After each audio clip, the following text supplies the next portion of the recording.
Good morning, everybody. It is 3 a.m. here where I'm at, and we're picking up with this where we left off with the moral series. This is Food for Thought, Thoughts If It Were You by Neo Gentrics. We're going to go ahead and cover the next to one of the last of the morals, and that would be patience. By definition, it's the capacity to accept or tolerate delay, trouble, or suffering without getting angry or upset. It's chiefly a British term for solitaire, if you will.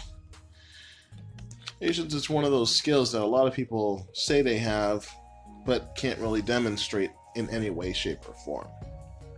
It's often said that patience is a virtue, but in this on-demand world, is being able to wait patiently really still necessary? There are some few things for which we really have to wait nowadays that patience can seem an outdated idea. Even the other uses of the word, as a girl's name and for a card game, have largely disappeared, replaced by more modern equivalents. Okay? Patience, then, is the ability to wait calmly for or through something. If it is a virtue, it seems likely that there must be some element of suffering in the waiting, even if the suffering is only boredom and not necessarily physical pain. Self-control, to be able to control our own reactions to the situation and endure it without complaint, whereas humility is to accept that you are no more important than anyone else and there is no particular reason why you should not wait, and generosity, to smile at the world even when it seems to be conspiring against you. It's not that patience is a single virtue. Rather, it's combined with these others. This is the reason why I'm wanting to cover them so fervently. By covering all the different virtues, I cover the morals as well that back them up. Because each of these morals backs each other's up. So this brings up the next question. Why is patience important? Let's look at the Stanford experiments, okay? Back in the 1960s and 1970s, a series of studies were carried out at Stanford University on delaying gratification. Broadly, children were given a small treat, such as a marshmallow or a biscuit. They were told that they could eat it immediately, but that if they waited to eat it until the researchers returned, they would get 2 treats instead of 1, or a preferred treat, if you will.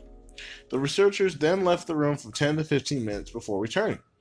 And as you might expect, some of the children ate the treats immediately, and others waited for the researchers to return and claimed their greater reward.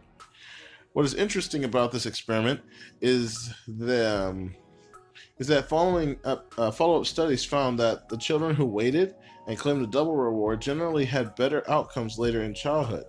For example, 10 years later, their parents reported that they were more competent and they had better educational attainment and lower body mass index. The irony, huh? The Stanford experiment showed effectively that patience does matter. Being able to accept a delay in receiving a reward and understanding that the rewards of that can be greater can lead to increased success in life. You know?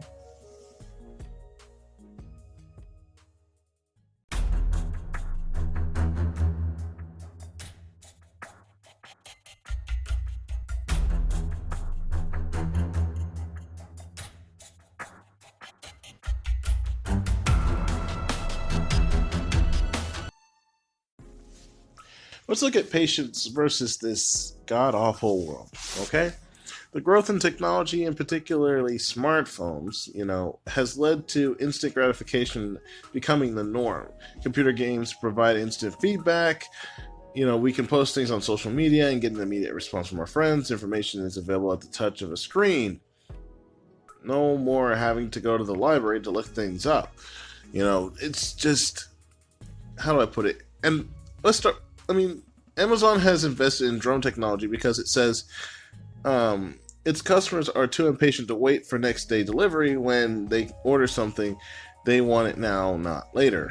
So, in other words, we have become used to instant rather than delayed gratification. The thought of waiting for anything has become,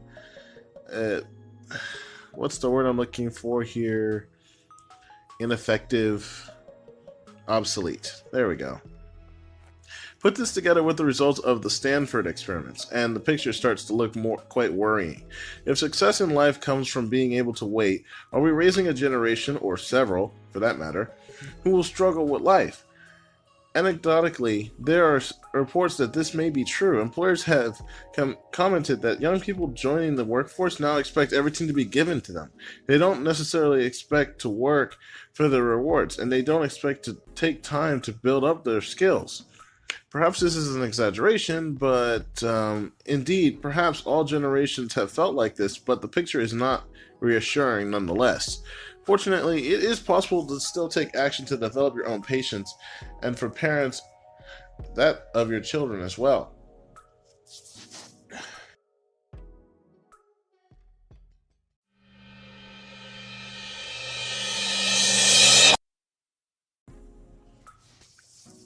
Cultivating patience. Some ideas for cultivating patience in yourself or your children include: identify something that you want to buy or do, but cannot afford, and save up until you can. Okay? Although particularly effective for children, this is a useful exercise for adults too, particularly those who are prone to spending on credit. With children, you may want to encourage them to earn money through doing chores that they would not otherwise do. It is also helpful to identify an amount that you want to save each period. Next, go sit in an art gallery and look at a single picture for an extended period of time. Art historian Jennifer Roberts at Harvard University recommends 3 hours, explaining that this is meant to be an uncomfortably long time.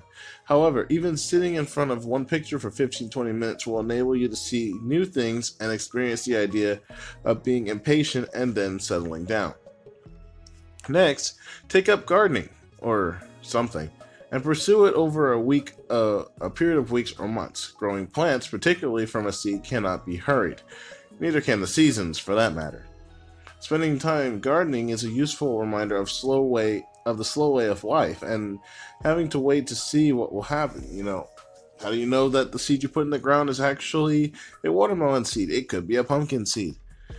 It is also very good for your humility, as sometimes plants die despite your best efforts, and slugs and snails can be hard to control. No comment there.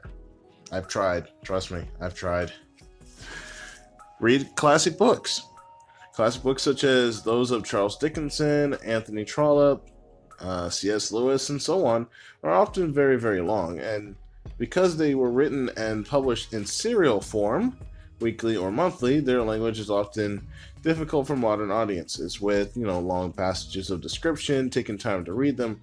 In book form, not in an electrical reader, such as in Kindle, your tablet, your phone, or a computer, can help you to develop more patience and a longer attention span. Plus, it keeps you from skipping through the book. Next, put away all screens for a set period. There is a growing recognition that frequent and regular interaction with technology can affect neural pathways and perhaps prevent you from improving your patience. Try putting away your technology for a defined period, say an hour at first, but then trying to work up to a whole holiday, and see how you get on. Okay? You may find this a little irritating at first, but it is really worth the effort. There are, of course, many other options for slowing down and developing your ability to wait. These were just a few examples. For me, I just go to the park and sit there and stare in the sky.